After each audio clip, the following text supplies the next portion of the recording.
Well, thank you for the really warm introduction, and thank you so much from Vincent and I and our larger team for the invitation to the Finance and Space Plenary. We're really excited to be here, and we're going to present today the findings from 2.5 years of work during the challenging time of COVID-19. This project that we're going to talk about today finished in December. The research we're going to present is part of a larger UKRI GCRF research project, which was entitled Depleted by Debt, Focusing a Gendered Lens on Climate Resilience, Credit and Nutrition in Cambodia and South India. The project studied whether and how microfinance can be considered, or not, a key mechanism to support households to deal with daily, ongoing, and often slow onset disasters as a result of climate change. And in today's talk, we're going to take you to rural Cambodia. And I want to set the scene first through some of the artwork of Sapal Neek, who was one of our collaborating artists on the project. So I'll take you to Cambodia now.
Okay, so I think most of us are probably familiar with the origins and evolution of microfinance over the past 30 to 40 years, but I'm going to give some brief context. The term microfinance began in the 1970s when the Grameen Bank of Bangladesh was founded by microfinance pioneer Muhammad Yunus.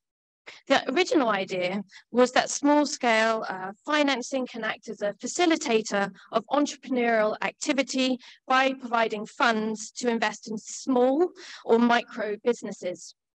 Originally, microfinance built upon the mobilizing narratives that portray finance as empowering and liberating, but there has been a shift in the mission of microfinance, particularly in the last 10 to 15 years.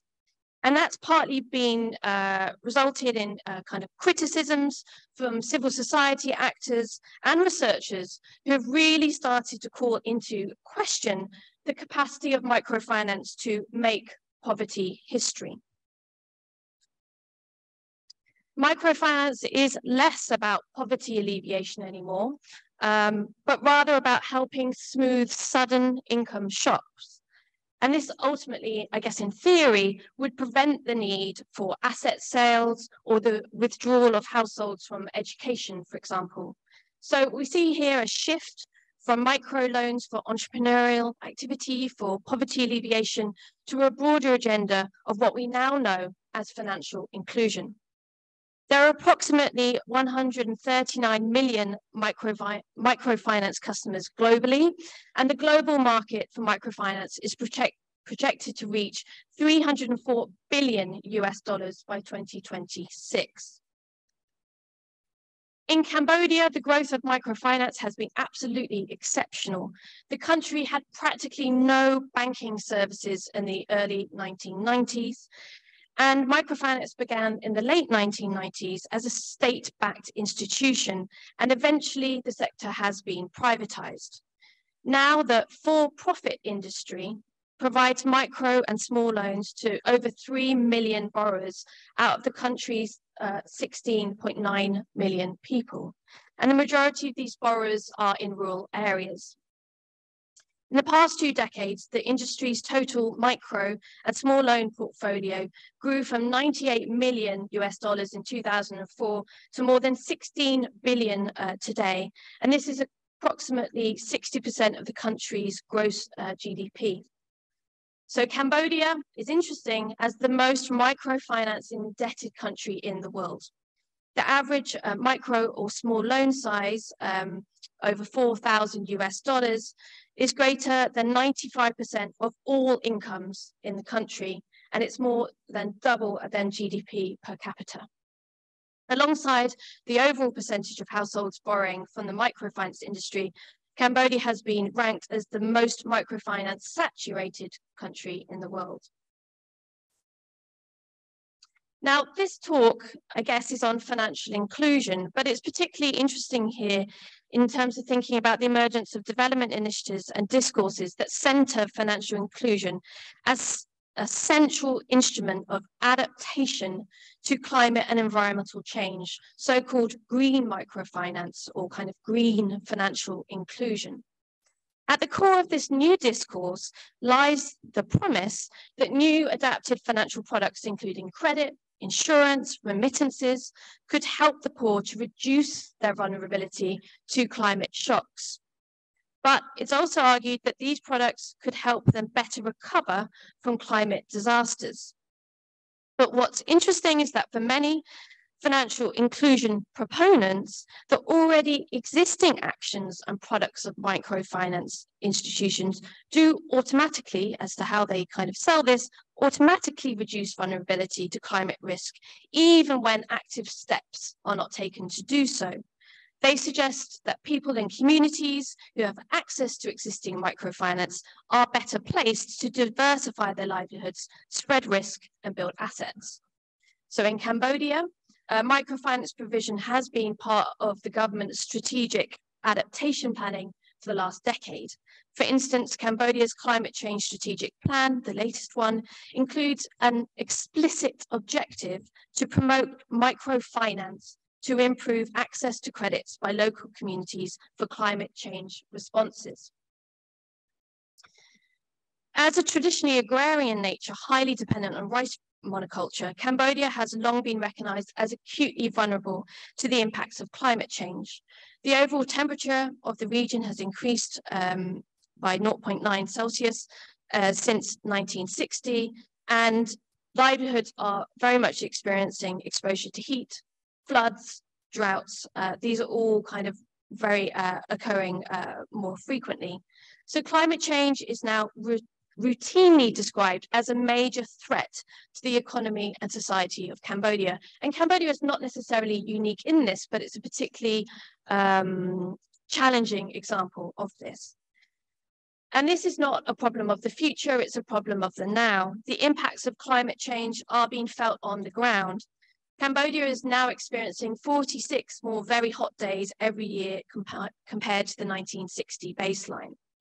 The incidences of flood and drought have steadily increased. The 2016 drought was described by the Cambodian Prime Minister as the worst natural disaster to hit Cambodia in 100 years. And so, going back to the idea of green microfinance, what's intriguing is that for a number of financial inclusion proponents in Cambodia and beyond, climate change simply constitutes another reason to scale up microfinance. More than ever before, we need to learn from farmers' experiences of dealing with both unpredictable and erratic weather patterns and microfinance borrowing.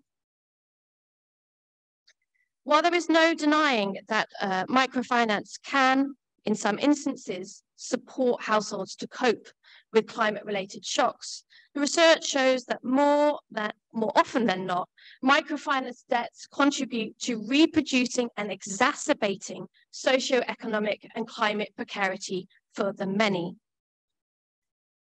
The findings show that following a climate-related shock and agricultural loss, such loans are often the catalyst for harmful coping strategies to ensure repayment. And so loans push households to borrow more, to work more, to sacrifice food quality and quantity, to quit farming, to sell their assets, including land. The cost of these coping strategies can trap rural borrowers in financial obligations which they struggle to service and which families then experience over-indebtedness. Rather than being a tool of climate adaptation, we argue microfinance loans ultimately undermine the coping and adaptive capacity of many borrowers in the context of unpredictable weather patterns and climate shocks. We brought together a huge interdisciplinary team to do this research, and the fieldwork in Cambodia took the form of working in 3 villages, the collection of villages' environmental profiles, socio-economic and nutritional indicators. And this was in the provinces, for those of you that know Cambodia, of Battambang, Prey Veng and Kampong Cham. The research we draw on today, but it was actually part of a larger suite again of methods, includes 621 quantitative household surveys, complemented by 1,150 individual questionnaires, 99 semi-structured interviews with villagers, with local stakeholders, and this included local authorities and MFI providers, 22 interviews with national stakeholders in Phnom Penh, including ministries, INGOs, and senior executives of MFIs. And our collaboration extended to working with Cambodian artist Sapal Neek, whose photographic art and practice you'll see a bit of today. And we also held an exhibition in Phnom Penh called Treasure. And we have a book, and the exhibition is also online if you'd like to see a bit more. So Treasure enlivens our understanding of debt and climate change, woven very much into the everyday lives of our case study villages. So let's delve a bit deeper into the empirics to substantiate our claims. In the 3 studied Cambodian villages, many villagers are rice farmers. They farm rice for subsistence, but also generate income. And they also rely upon petty trading, non-farm wage labor, and domestic remittances, as well as international remittances from Thailand and Vietnam.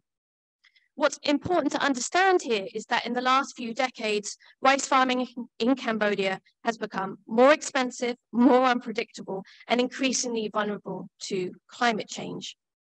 It's become more expensive because of the decades-long lack of state support in agriculture, but also because of the intensification of rice production through extensive mechanization and greater reliance on chemical inputs, so things like pesticides, for example.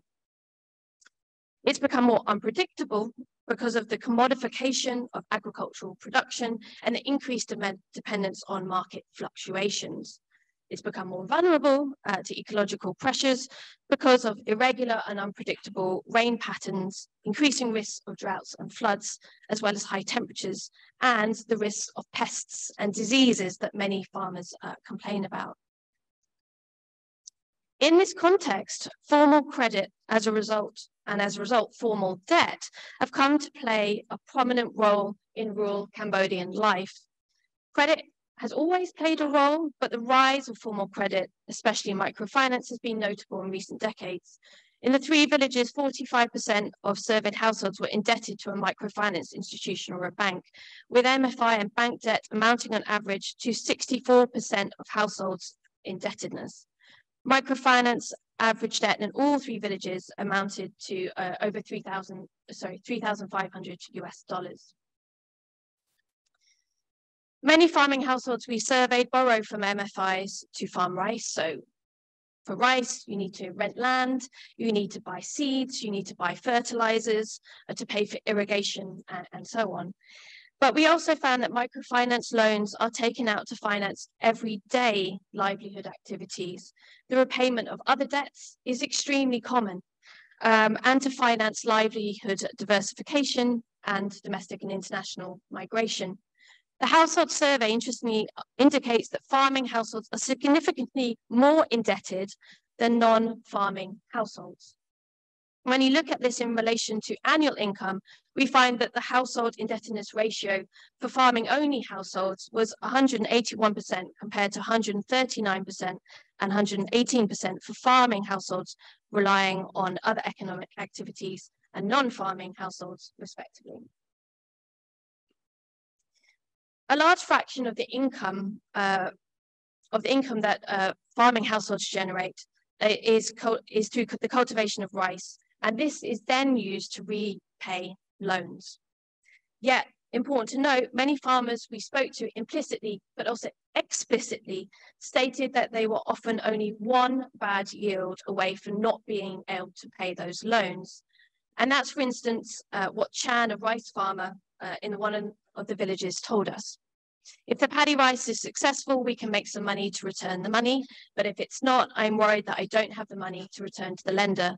I think rice farming is good or bad luck. I never believe that we'll have a good yield. The reason why is because I cannot predict this year if it is successful or not. Thus, it is lucky. If it's lucky, it yields, and if it's bad luck, it will not yield. I cannot guarantee, and all farmers are like this. So you can see the huge amount of uncertainty that farmers live with, which has been exacerbated by climate change. A very revealing thing to do is to contrast Chan's experiences to a microfinance statistic in Cambodia. Across the country, the non-performing loan ratio is very low. Cambodia is very low for its non-performing loan ratio of 1.2%.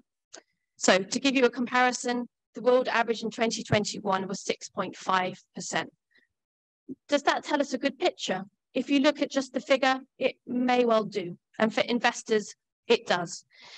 But these NPL statistics that MFIs are very keen to promote do not tell us anything about what happens between the moment a loan is given out and when it is eventually repaid.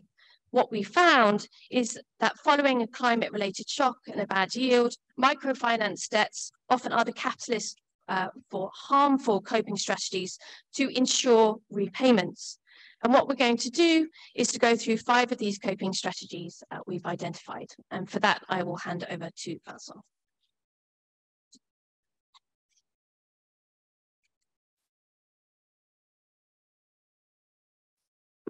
Thank you, Katherine. Okay, so I'm going to go through these 5 coping strategies that Katherine just mentioned. So the first one is to borrow more. So many farmers we spoke to have struggled to repay their loans due to a bad harvest, and it was very often linked to a climate-related event, a drought, heat wave, etc. And so farmers often said that they had no choice but to take out further loans to reimburse what they owe initial lenders. When the original lenders were friends or neighbors, microfinance loans sometimes were taken out to fill the gaps. At the same time, loans from MFIs, from microfinance institutions, could also be taken partly to repay loans from other microfinance institutions. So in fact, what the household survey shows is that 12.5% of surveyed indebted participants said that the last time they borrowed from a microfinance institution was partly to repay another loan. We also spoke to many farmers who had to go to so-called informal money lenders to pay back their microfinance loans. So overall, repaying a loan was the 3rd most common reason for borrowing from informal money lenders. So basically what our research shows, and here we're not the first ones to say this, is that rather than being mutually exclusive, private and informal money lenders on the one hand and microfinance institutions on the other hand, they actually feed off each other, with loan officers of MFIs very often pressurizing their clients to go to a money lender to repay the microfinance loans. And this is despite the fact that interest rates from some informal private money lenders can reach up to 250%. So moving on to our second coping strategy, to work more. So following a bad harvest caused by pests and a heat wave, Kuntea and her husband, who live in village A, decided to take out a microfinance loan partly to repay other debts. They explained that the extra income that was required to repay their debt every month meant that the daughter in Phnom Penh had to work longer shifts in a garment factory. So Kunta said, "It's difficult for my daughter. She doesn't have enough time to rest as she needs to work overtime at the factory until 10 p.m. It's challenging for her too." Other participants also said that they had to take up additional and often physically demanding jobs to be able to repay their debts. Others had to continue working even against the doctor's recommendations because of debts they owed microfinance institutions. Third coping strategy, to sacrifice food. Again, following a bad yield caused by floods and a rice-related disease, Seda and her household were unable to produce their usual harvest, but they still had to repay the debt they acquired to farm. So this significantly affected the type of food they were able to afford. And so as Seda said, we didn't have much money. We ate what we had and what we could find by ourselves. My food conditions were so poor. I needed to minimize my expenses as much as I could to save money to pay the loan. So like Seda, many farmers we spoke to said that they had to be very careful regarding food expenses in order to be able to repay their debts, especially following a bad harvest. For some, this meant reducing the diversity of the food they ate, or eating food they did not necessarily like. For others, like Ponlok, it meant reducing their food consumption altogether. As Ponlok said, we have to think carefully about the food we consume in order to save money for the debt. Actually, I stay home all day, so it makes me feel a little bit hungry, but that's okay for me. The problem is that my husband is the most affected because he's working all day. Sometimes he would only have eggs for his meal. He really thinks carefully about the food he eats. So these dynamics are to be understood in a broader context in which more than 56% of all surveyed participants reported that in the last 4 weeks, they were not able to eat the kind of food they preferred because of a lack of resources. And more than 21% said that they had to eat smaller meals than they felt they needed because there was not enough food. And as a result, some participants talked about feeling constantly tired, not having much energy because of the kind of food they were eating. The fourth coping strategy is to quit farming. Many participants we spoke to decided to quit farming altogether. After several bad harvests, rice farming was considered just too risky and no longer worth it. And so this is what Rachana and Village C had to say about farming after 3 years of farming, of flooding and droughts. I quit farming, I quit taking loans, I survive on my own. My children work over there, that is in another province, and I work here. I live based on what I can earn. I have taken risks for 2 or 3 years already, but it did not turn out quite well. We could not develop. And so when indebted households make the decision to quit farming, this often leads to domestic or cross-border migrations that sometimes can be dangerous. So when asked why he decided to go and work in Thailand, Devi, another farmer, said that he did not have money for the daily expenses. He had borrowed money from 2 microfinance institutions at the time. His wife didn't want him to work in Thailand, but he was committed to live in Cambodia. And the reason why Devi's wife was worried when he left Cambodia was because he decided to cross the border without any documents. She was afraid he could be arrested by the police. Devi, however, was determined to leave. He had hoped the microfinance loans would have allowed him to earn enough money from growing sweet potatoes. However, and as Devi lamented, it did not turn out as expected. And so after spending a few challenging months working in a brick kiln, Devi realized that the income he earned would not be enough to solve his debt issues. Migrating to Thailand was, in his view, the only solution.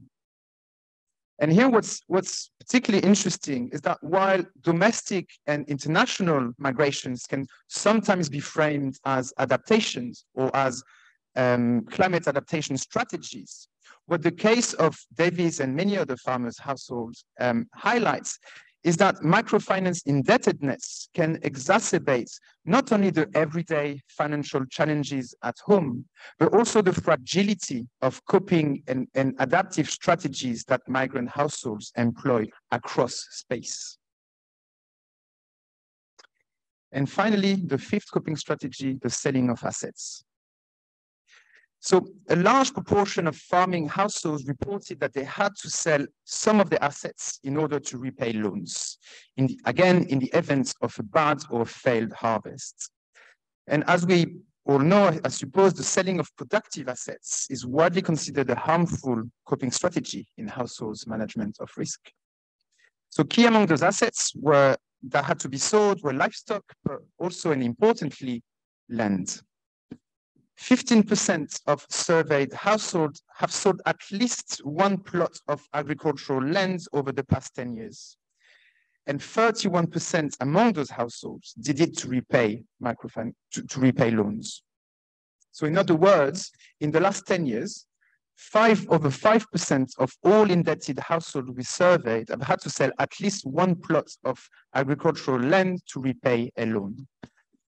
And given the prevalence of microfinance loans and their much bigger size compared to any other types of loans, it's safe to assume that a large proportion of these loans were actually microfinance loans. And if you don't think that 5% is a lot, and I'm sure you do, let me emphasize again that the industry now provides micro and small loans to more than 3 million borrowers out of the country's 17 million people. Very interestingly, our findings also echo the results of a very recent study by a large industry investor, the German government. And this study has detailed the extent of land sales in Cambodia caused by microfinance institutions. And so what the study estimates is that the study estimates that more than 167,000 Cambodian families were forced to sell land to repay debt in the past 5 years.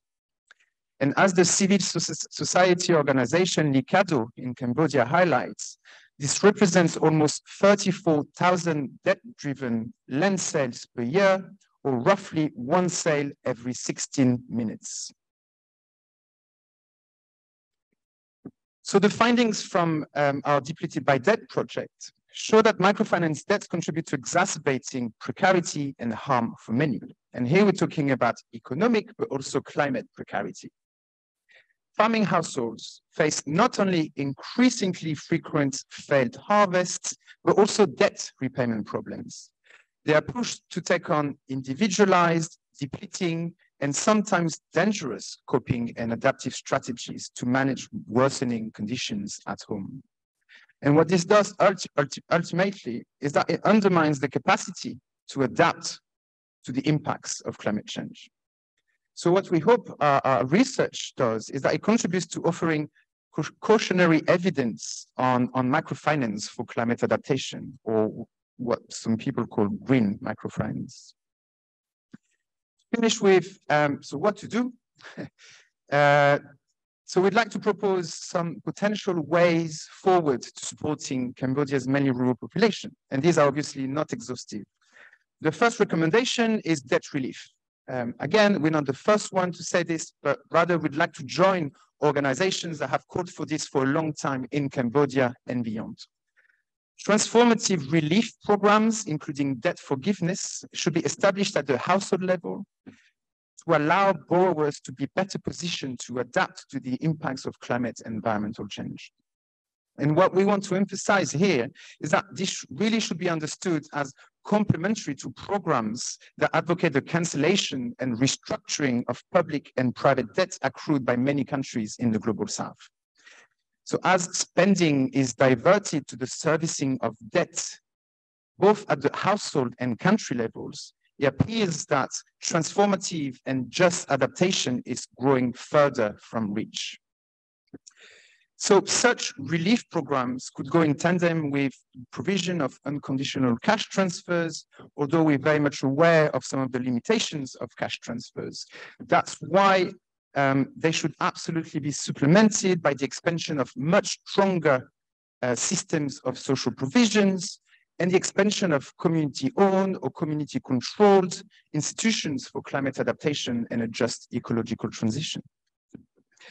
Now, these programs, these social provision systems and institutions could or should be financed by, first, the relocation of international financial support away from microfinance.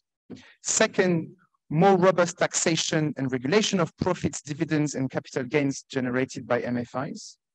And third, and perhaps more importantly, such programs and institutions could be financed by the transfer of flows from the global north back to the global south at a much bigger magnitude than the current and insufficient pledges, climate pledges of $100 billion a year. And so if we could finish with one final message, it would be this: the burden of climate adaptation is not to be carried by the poor in the global south, but by those directly and disproportionately responsible for the effects of climate change. If you're interested, these are the reports online, and many thanks for your attention.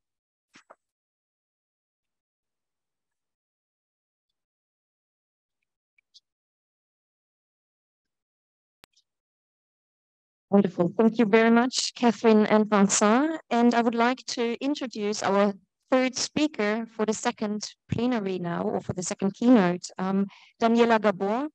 Daniela Gabor, who joins us online today, is a professor of economics and macrofinance at the University of the West of England in Bristol.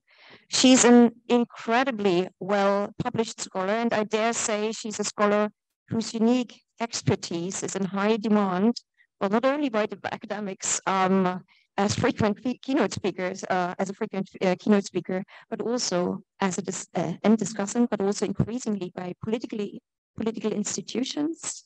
For example, she was an expert witness at the European Parliament's public hearing on the Capital Markets Union earlier on. Her research develops three related themes under the umbrella of critical macrofinance. I believe that is an approach she has helped to develop and shape. It's not finished, so she's probably on a journey to give us further insights here as well. And this critical macrofinance approach includes first shadow banking activities, in particular repo markets, and the implications of monetary theory, central banking, sovereign bond markets, and regulatory activity. Her two research projects are first managing shadow money funded by INET and the Capital Markets Union funded by FEPS. A second theme under the umbrella of the critical macrofinance approach is the IMF's conditionality and advice on capital controls. And third, finally, the third theme here, and I believe this is also where she takes us with her on a journey today, is on transnational banks' involvement in policy deliberations around capital controls and crisis management in both global settings and emerging markets. So I assume I don't have to introduce you anymore, so you have a lot to say, and you will talk us through this broad and exciting topic about the green de-risking state. Daniela, welcome to the panel, and we are looking forward to your keynote. The mic is yours. Thank you. Can you hear me? Hello? Perfect, we can hear you. Yes, great. Well, let me start by thanking you for the invite and for the kind words, and to say I'm really sorry that I cannot be there with you. There are good reasons that have to do with my old and frail parents. And also let me say, before I get on to the topic of today, let me congratulate the colleagues for the launch of the Finance and Space Journal. It's very exciting, and I look forward to reading the contributions. What I want to do today, I want to take you through some recent research in the global north. So we're moving a little bit from the global south to the global north, although I will have some remarks on the consequences for what we think or how to think about decarbonization and the green transition in the global south. And this research extends the papers that I've been, and the work that I've been doing on the Wall Street Consensus that some of you may be familiar with, tracing closely how the international development paradigm put forward by the World Bank, the International Monetary Fund, by philanthropic organizations in the United States, by the European Union, how this international paradigm is increasingly organized around de-risking under the idea that private finance has to become a critical development partner, and the developmental challenge is to mobilize or to escort, and several geographers have written about this as well, to escort private capital into investable projects in the global south. And what I want to do today is to reflect on how this paradigm of de-risking is increasingly hegemonic in the global north, in the European Union in particular, but not just there, in the United States as well. And I will use the lens of the green de-risking state. And just as a starting point, since the US, under the Biden administration, has launched the Inflation Reduction Act, the IRA, there is an increasingly, in a sense, tense political discourse around green industrialization and around a battle for reindustrialization. These are the words of Emmanuel Macron in an op-ed published in the Financial Times last month. And the logic is that the US is throwing a lot of money at green industrial policy that the increasing level of subsidies is matched by very significant increases in manufacturing. And you see here this vertical line. And this comes on the back of the Chinese plan made in 2025, which basically has successfully positioned China as dominant in the production, if not necessarily in the research and development, of many clean tech components. So the European Union is trying to catch up with this increasing global competition for clean tech market shares. And it's coming under increasing pressure from domestic capital to basically match US IRA subsidies. And I argue, and there is a paper accompanying this that is coming out very soon in Stato e Mercato, I argue that in order to make sense theoretically and conceptually about this turn to green industrial policy, which for many is quite welcome because it leaves behind what we describe as or what we think of as a neoliberal way of organizing economies. And for many, this turn should be conceptualized, I argue, through the notion of de-risking. And I'm using de-risking here not because I came up with it, but it is a concept that has been systematically deployed by both European policymakers, by the US industrial policy designer, and of course by the World Bank, the IMF, and other international development institutions.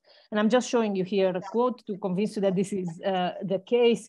The debate that is ongoing today, and you will see on Tuesday, if you're following closely the European Union politics, on Tuesday, the European Sovereignty Fund, which is a new vehicle that is supposed to provide some of the funding to match the US IRA subsidies.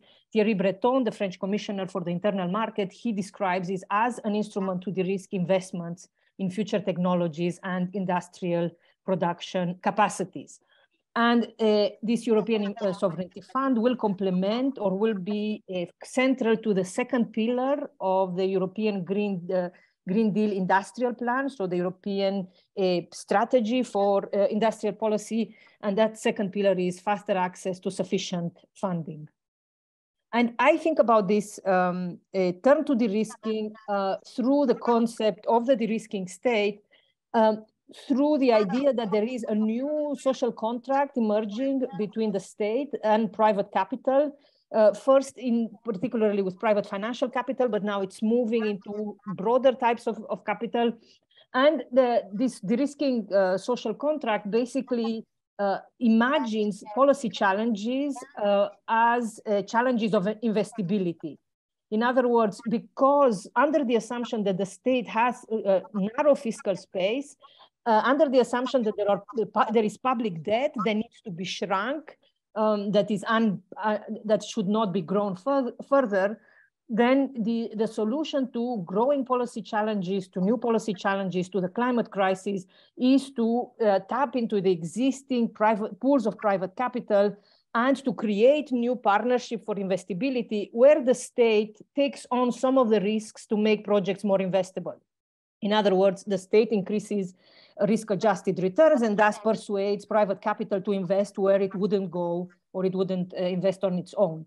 And I argue that this is becoming a hegemonic logic of statecraft, which involves the state tinkering with price signals without fixing them. And this is very important because a state that fixes price signals, like in the version of price controls, would be a very different state under a very different macro-financial arrangement.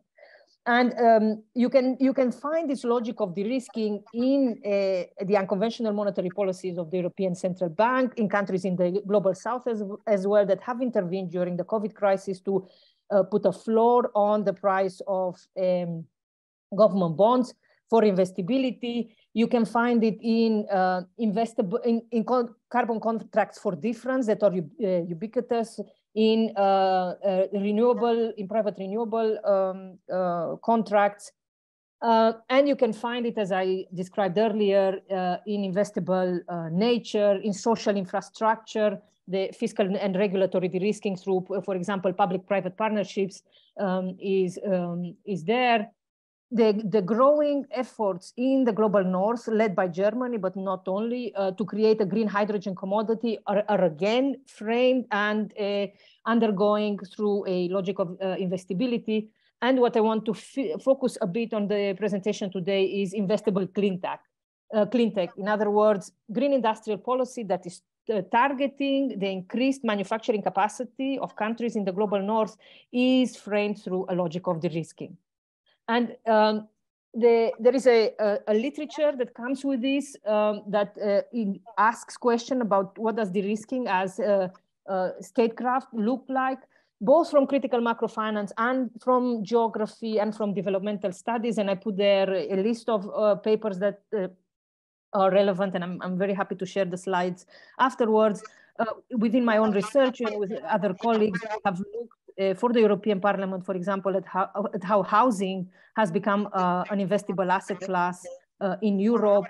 We are also studying with Ndongo Sambasila how green hydrogen is being produced through de-risking in Namibia and broader in countries in the global south. Now, through a critical macrofinance lens, the de-risking state is a bit more complicated than a passive actor that is submitting to the will of financial capital, as some scholars have described it. And what I try to do in the paper and in this presentation is to draw on the work of the Marxist sociologist Fred Bloch to ask what are the structural constraints under which the contemporary capitalist state becomes a de-risking state. And I identify two structural constraints, which is the nature of modern financial systems, which are market-based finance, and that are dominated by institutional cash pools, and I'll show you in a second what that means. And then the macro-institutional hierarchy of the state, which in my own discipline, macroeconomics, we describe as monetary dominance, where basically the central bank targeting inflation sits at the top of that hierarchy and expects fiscal authorities to subordinate to the needs and requirements of inflation targeting. And why is this? Why is the nature of the financial system important? It's important because it fits and it feeds into the political narrative of de-risking as a plausible alternative to large public investment. And you see here, and there are some questions around, tax arbitrage and why these yellow lines are going as fast as much as they are there. But what you will see is that although we tend to think about financial systems as bank dominated, in most jurisdictions in the global north, institutional cash pools that include pension funds, public and private, insurance companies, sovereign wealth funds, private equity funds, bond funds, ETFs, alternative and mainstream asset managers like BlackRock, these institutional cash pools are much more significant. And they wield a structural and infrastructural power, as Ben Brown has described it, in the relationship with the state. Now, how do we think about the de-risking state as a new entity that is emerging through political struggle and is becoming increasingly important for green capitalism? And I argue that there are 4 pillars that we should be considering, and one has to do with the privileged position and the institutional politics of inflation targeting central banks, which are reinforcing the political appeal of de-risking against other types of state-led projects focused on public investment or on common ownership. Second, de-risking aspires to replicate the price mechanism of a competitive order without disciplining private capital. And this is very important. You will see this is critical to the story of successful industrialization or successful green transformation everywhere, because without disciplining private capital in a strategy that gives a lot of carrots but very little sticks, we are seeing a potential for a disorderly expansion, both of green capital and disorderly shrinking of dirty capital. There are different types of de-risking architectures across different polities. In other words, the de-risking state doesn't look the same and doesn't activate the same levers in all jurisdictions or in all countries. There are because of distinctive macro-financial constraints or geopolitical imperatives. And very important, de-risking entrenches neo-colonial patterns of unequal ecological exchange, because it enables resource transfers via both commodity trade, and green hydrogen is a very good example of that, and via capital flows from the global south to the global north. And in development and change, Ndongo Sambasila and I are about to publish a paper that makes this case for the green hydrogen turn in Namibia and its relationship with its former colonizer, Germany. And I just wanted to talk very quickly through how to think about this conceptually about the de-risking state as a relationship between the state and private capital. This is very important. This approach doesn't have very much to say about labor or the welfare state. It takes this as a sort of an outcome rather than an important analytical variable. And in the paper, I spent some time, and in my previous research, I spent some time about thinking about the political economy of monetary de-risking, but I don't want to do that here. I want to focus instead on the idea that there is a growing new relationship between central banks, governments, and private capital that focuses on incentivizing or redirecting credit flows from dirty activities or dirty sectors into green sectors. And I call this the green de-risking state, just to try to unpack the black box or the celebratory discourse, for example, from many progressives in the US, that says the Biden administration has basically become an important political actor on the international scene in climate, and we should be welcoming this move. And what I want to convince you in the next 15 minutes, I think, I want to convince you that we should be a bit more careful about the celebration of the post-neoliberal state, because it doesn't come bearing very good distributional or even climate gifts for citizens and for the planet in general. And just to give you a sense of how powerful this celebration of green capitalism is, and maybe The Economist is not the right place to look for alternative ideologies, but this is how The Economist in a recent paper, in a recent article, described the Biden administration as a green giant that has finally awakened after the dark era of the Trump administration, under the idea that the US IRA and the CHIPS Act, together with the Infrastructure and Investment and Jobs Act, are setting the foundations for a rapid decarbonization of the US economy that inevitably will also benefit the climate, because being green as the hegemon is better than not being green. And what I want to argue here is that this beyond the numbers and beyond, of course, the significant fiscal impulse and the significant fiscal resources that the US is putting into the US Inflation Reduction Act, what we see there is a small green state. A small green state in the sense that it's a state that relies on de-risking to escort private investment in green sectors. It deploys both fiscal and regulatory de-risking without the central bank there or without monetary or financial decarbonization. And it's I call this de-risking because there is no close control over credit flows. In other words, the financial system is a partner that wields infrastructural power rather than an instrument of discipline, as it used to be in the traditional successful experiences of developmental states in East Asia, for example. Second, the small green state does not try to build state capacity to discipline private capital into strategic priorities. There are no compulsive institutions, and I'm using compulsive institutions citing developmental scholars to capture the importance of building state capacity to design and enforce stringent performance criteria in exchange for subsidies, in exchange for carrots, to monitor and to design monitoring and enforcement mechanisms, and to put curbs on market power. And we know curbs on market power are very important from our personal experience of going through inflation driven by excessive profits in the corporate world. And to give you a sense of how important the carrots are, or how powerful this de-risking logic is in the US IRA, I wanted to show you how basically when the Biden administration says that it really cares about labor rights, or it has a progressive decarbonization strategy at the core of its efforts, these are not regulations that are requiring private businesses or private capital to have wage or apprenticeship conditions or quality jobs. These are not regulations to require for domestic content bonus. These are not regulations to require investment in energy communities and low-income communities.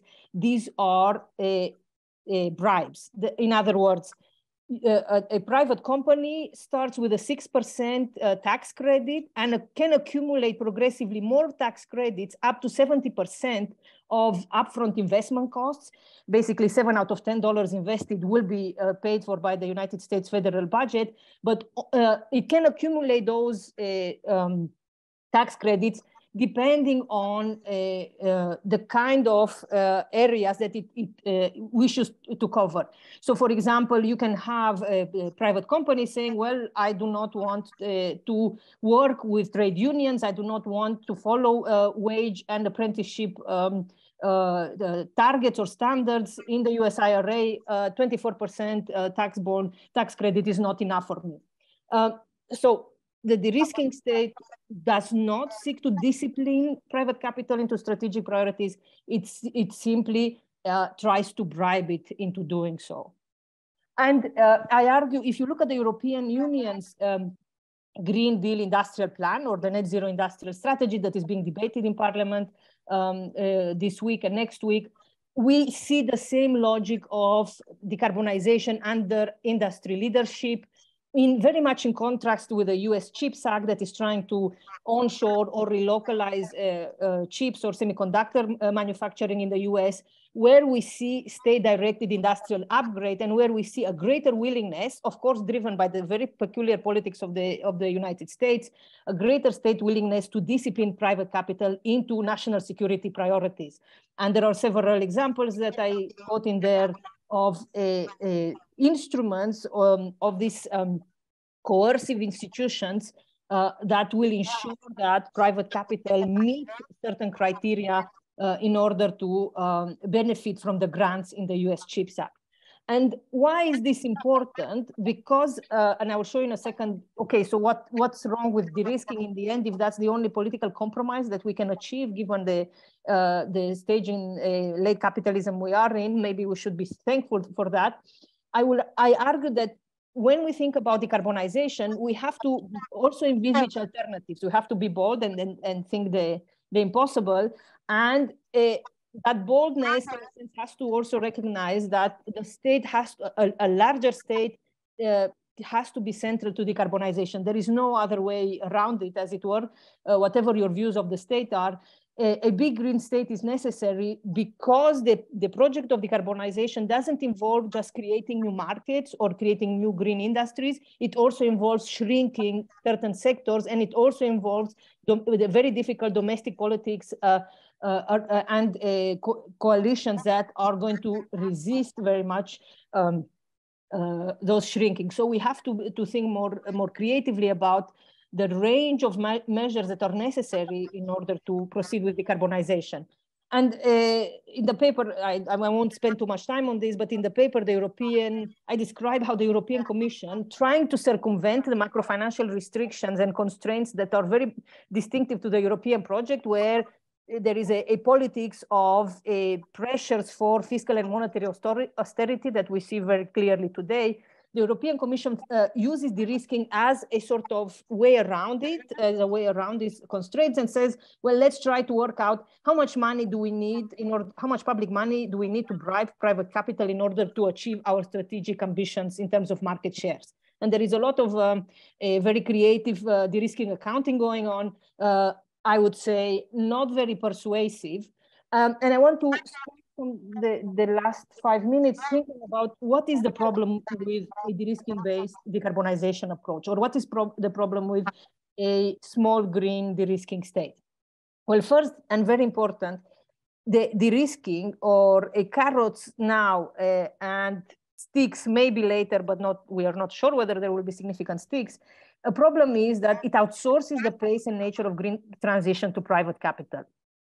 In other words, it can threaten or it can engender both a disorderly expansion of green capital, and I'm using here quotation marks.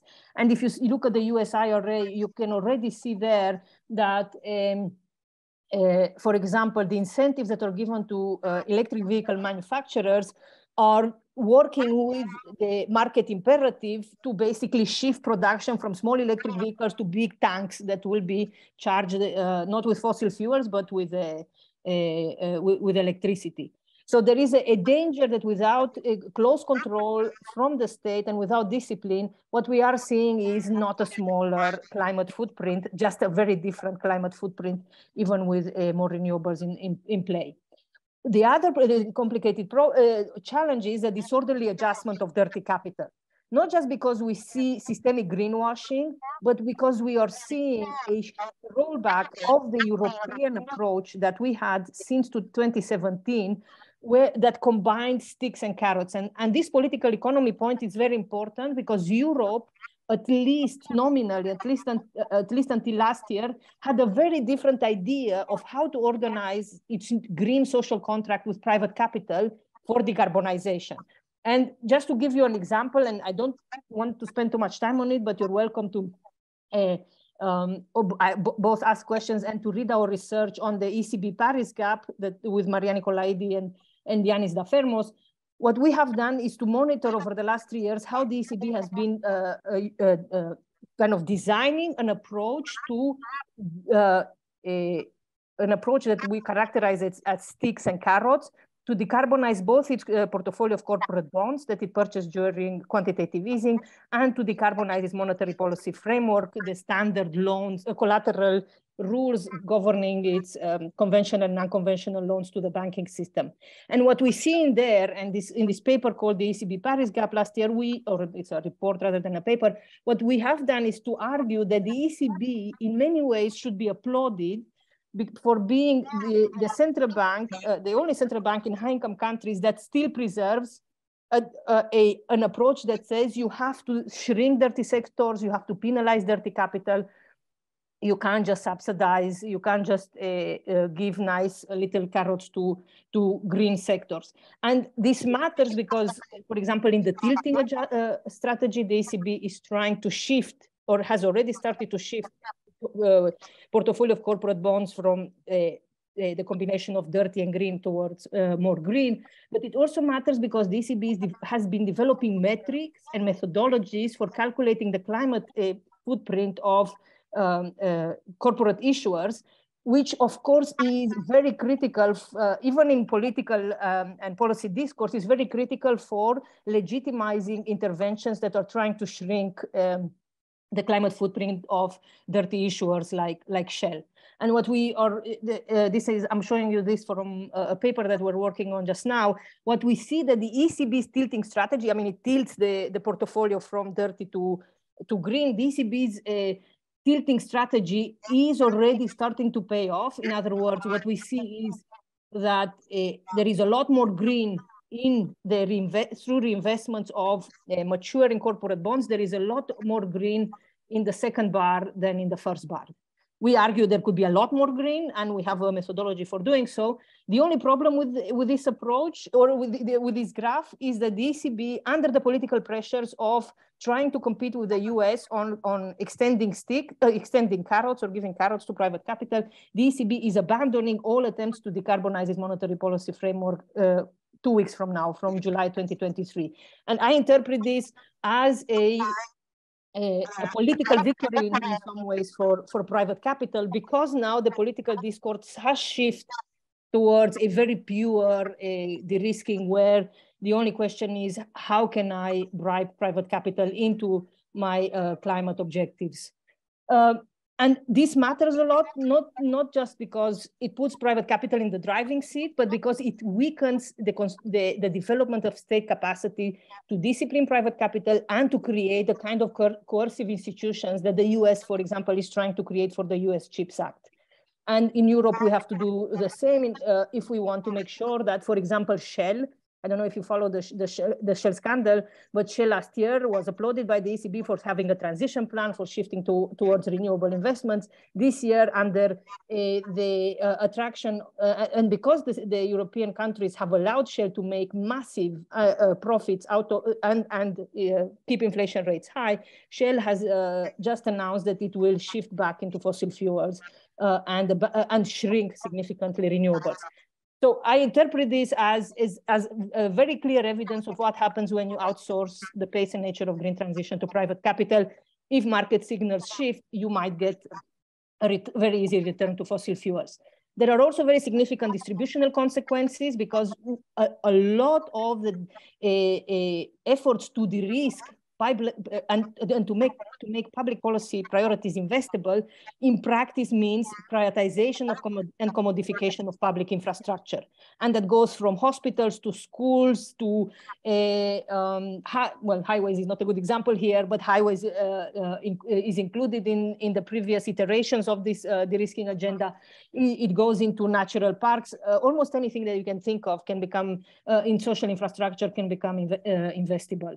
And for countries in the global south, there are also very significant macrostructural consequences, because as we have seen, reliance on private finance, on foreign private finance, and on portfolio investors to come and invest in your local market-based financial instruments that are issued in order to achieve SDG goals, means higher debt vulnerability, means increased debt crisis, and it also weakens the power of countries in the global south to basically push for involving private creditors in debt renegotiations. Under the imperative of market access has never been more powerful for countries in the global south, even in the context of much larger debt service payments in national budgets. So I will finish with this. What does a green de-risking research agenda look like? First, we have to think more, or we have to think more carefully about what does the de-risking state look like, and what does the new social contract with private capital look like in different polities. How does the de-risking state manage the political tensions around the trade-offs created by a capital-led approach to decarbonization? Then it would be interesting to reflect on the political and institutional obstacles to macro-financial regimes where the state is in charge rather than where private capital leads.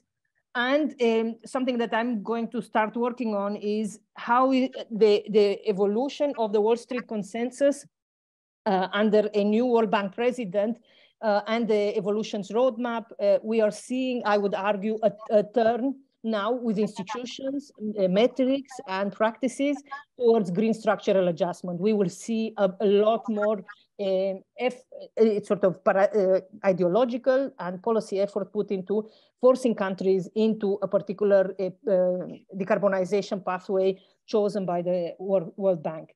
And finally, there are a couple of people who are working on this, and the paper that I told you about with Ndongo Sambasila sort of develops this concept of de-risking developmentalism, the idea that you can combine de-risking for certain sectors or certain areas, and you can combine big green state approaches, for example, in China's green industrial and infrastructure strategies. Okay, thank you very much. I'll stop here. Thank you, Daniela. I had to run over here to the mic in order to communicate with you. That was a tour de force that was highly ambitious, an ambitious agenda you talked us through here. So what we have not rehearsed now, and I would like to ask Vincent and Katherine to the Q&A, yes, to our place with the red sofas almost, to have a Q&A in the remaining 15 or so minutes. So perhaps I will take the first question here, or as I said in the beginning, please do raise your arms and indicate that you want to ask already questions. The thing is, in the interest of time, perhaps I give directly the mic to our participants in the audience. So Henry, over to you. Thank you. I'm Henry Yong from the National University of Singapore. Question for Daniela. Two very brief ones. First is that you mentioned the CHIPS Act as part of the small green state of the United States. I work on semiconductors. So how is bringing semiconductor manufacturing, which is very environmentally demanding and damaging, as part of a green state? Second is that much of your talk is about de-risking finance and the role of the state. So my question is, what sort of risks are we talking about? And of course, in the traditional conception of NITE, risks means calculatable uncertainty, uncertainties that can be translated into calculatable scenarios. So what sort of risks are you talking about? Geopolitical, supply chain? I don't know. Thank you. Daniela, over to you, perhaps. Okay, thank you. That was a first very sharp question, and I didn't want to give the impression that the US CHIPS Act is the small green state. I use the example of the US CHIPS Act to distinguish between the small green state in the US IRA and in the European Green Industrial Plan and the US CHIPS Act. Sorry, in other words, the US CHIPS Act is not necessarily viewed, or I don't treat it as decarbonization or green capitalism. It is a place where national security concerns, a policy area where national security concerns have created a political consensus for disciplining private capital. So it's an example of not de-risking. It's an example of state-led anti-de-risking or state-led approach that also puts into perspective the attempts to, or the logic of de-risking in the US or the European decarbonization agendas.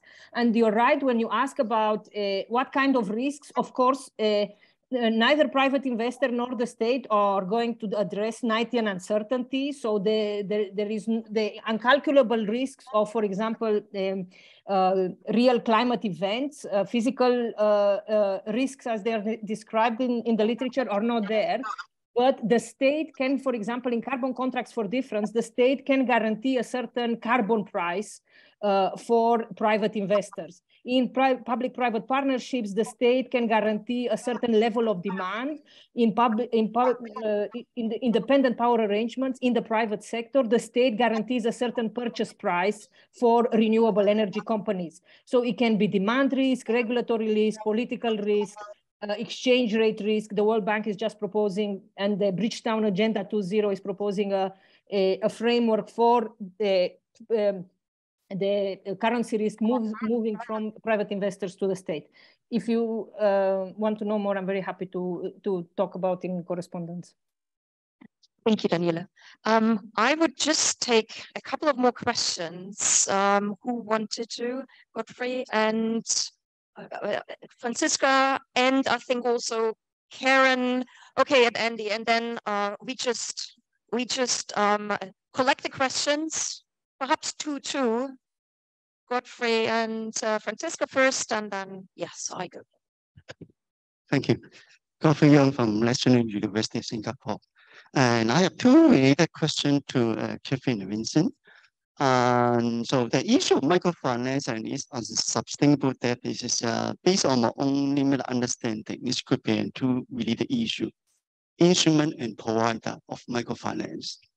Say, what I mean instruments? Microfinance as a policy instrument. This is about the issue of unsustainable debt is related to the repayment and its frequency of microfinance and its loan assessment, or the provider of microfinance, i.e. the profit-oriented agenda of microfinance institution. So in other words, is this the issue that we have with microfinance and its debt on farmers more related to the MFI or microfinance as a policy instrument per se? I think these are two ways. So the other related issue is that from the perspective of the farmer or rural development, will the farmer be better off without microfinance or MFI? Or yes, there's a devil, but I'd rather to have a devil in place. Yes, thank you.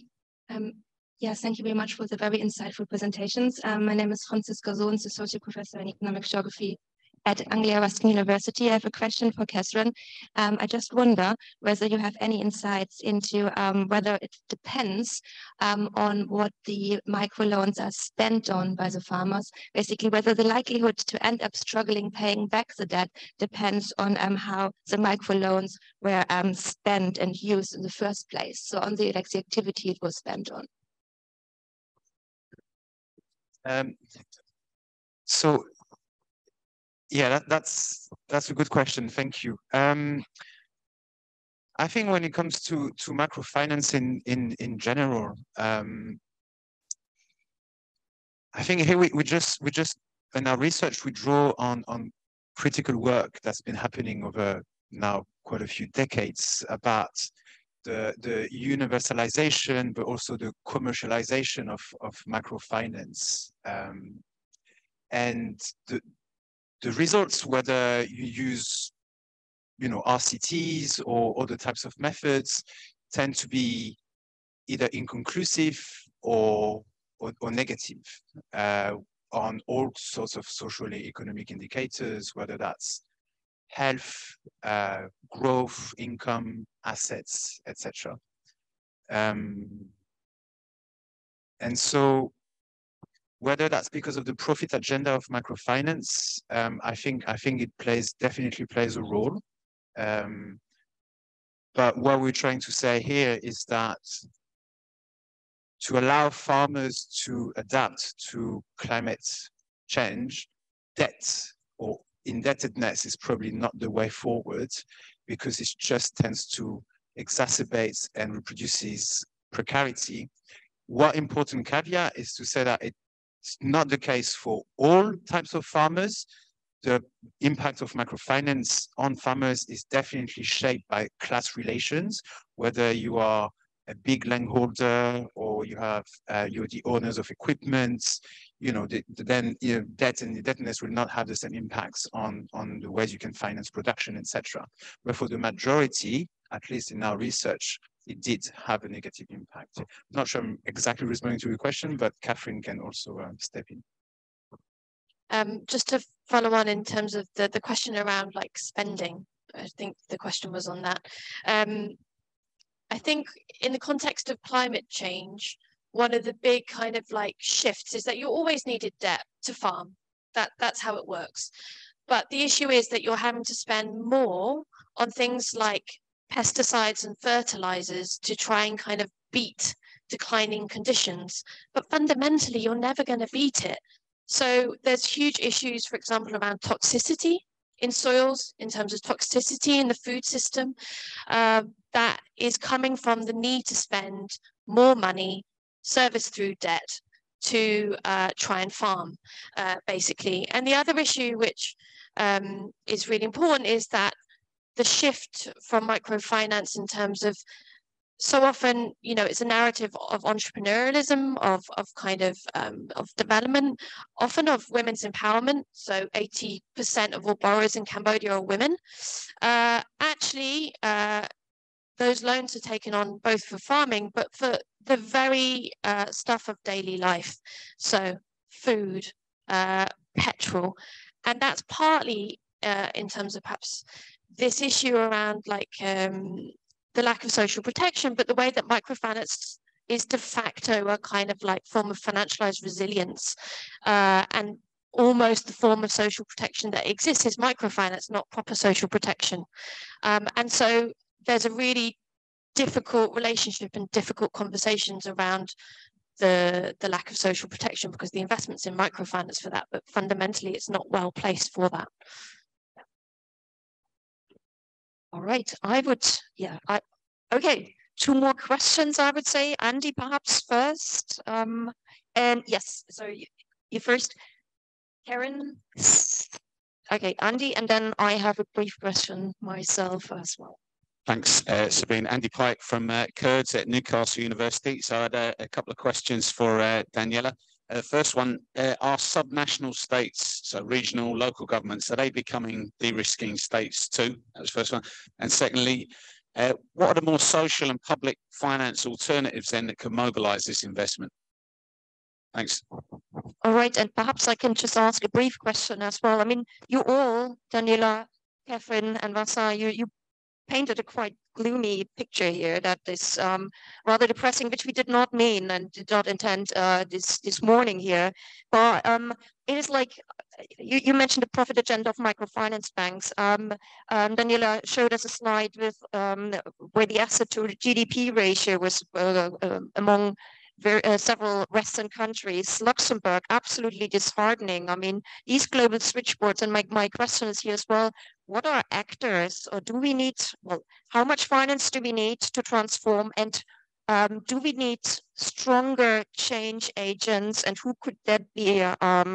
When you look at financial centers as those kind of global switchboards, or parasitic financial economies in the heart of the EU even, or ECB as a change agent and so on. So this kind of, well, just this kind of question, do we need finance for transformation? Daniela, you want to start, or you want?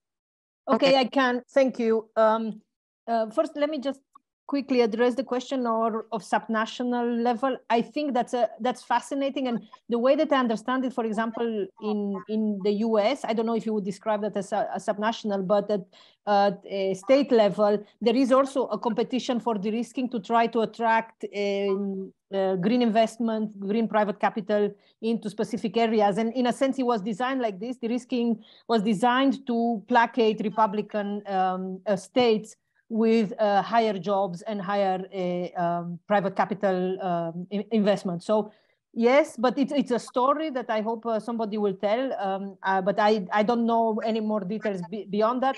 I can't see why not, since, for example, anywhere I can think of in countries in the global north, local and regional authorities have the similar, if not stronger, fiscal constraints than national level. And to me, the starting point, the politics of how we get to de-risking is there is not enough fiscal resources. There is no other macro-financial arrangement, no other relationship between the state and the central bank that can organize decarbonization in a different way. And to try to build, so I have to say I'm gloomy, because I've followed European decarbonization politics or macro decarbonization politics for the last 5 years. And we were paradoxically, we were in a better world in Europe when the Biden administration had not turned to climate, because there was a political willingness to have a more muscular regulation of dirty capital. But if you speak to colleagues in the US, I was on a webinar with some yesterday, Biden administration supporters, they would say, well, you know, we've achieved the impossible. So I guess it depends on who you ask whether there is a positive outcome. or whether you can have a optimistic narrative. I just look at us breaching the 1.5 Celsius this year, and I'm struggling to be positive, but that's life. On what are the change agents, it's very clear to me the central banks are conservative institutions. We should not rely on them as change agents.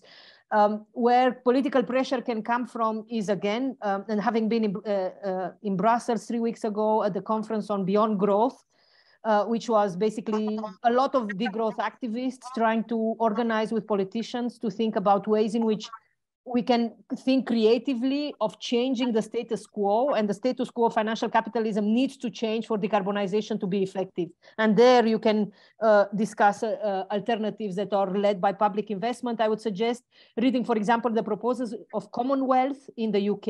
It's a think tank that is trying to develop ideas and specific policy proposals for public investment. Thank you. Yeah, in 1 minute. Yeah, positive change, positive outcomes. I think when at the end of the presentation, I was talking about transfer of flows from the global north back to the global south. Here I'm drawing on a strong legacy of work done by activists and class struggles in the global south, and this idea of climate reparations or climate debt.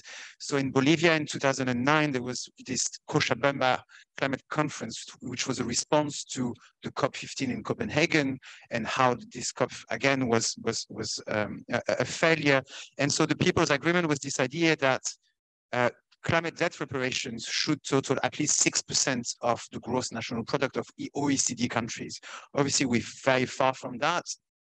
But just to say that there are strong voices, there are strong civil society organizations trying to just try to push the status quo. And there is researchers, also lots of researchers now, drawing on this kind of work. I'm thinking of Keston Perry, for instance, who's been working on climate debt and climate reparations, and calling for what he calls a global climate stabilization fund for loss and damage. So things are happening in Cambodia as well. Strong civil society organizations organizing against microfinance, trying to sue some global investors at the moment. So things are happening, but yeah, it's difficult. Wonderful. There was a very positive note to end, perhaps, after less positive presentation. So I would like to thank my 3 panelists, Daniela, Gabor online, Katherine, Brickell, and Vincent, Guermond. Apologies for going slightly over time. Thank you very much anyway for your patience, for your engagement, and I wish you a wonderful and productive next conference day. Thank you.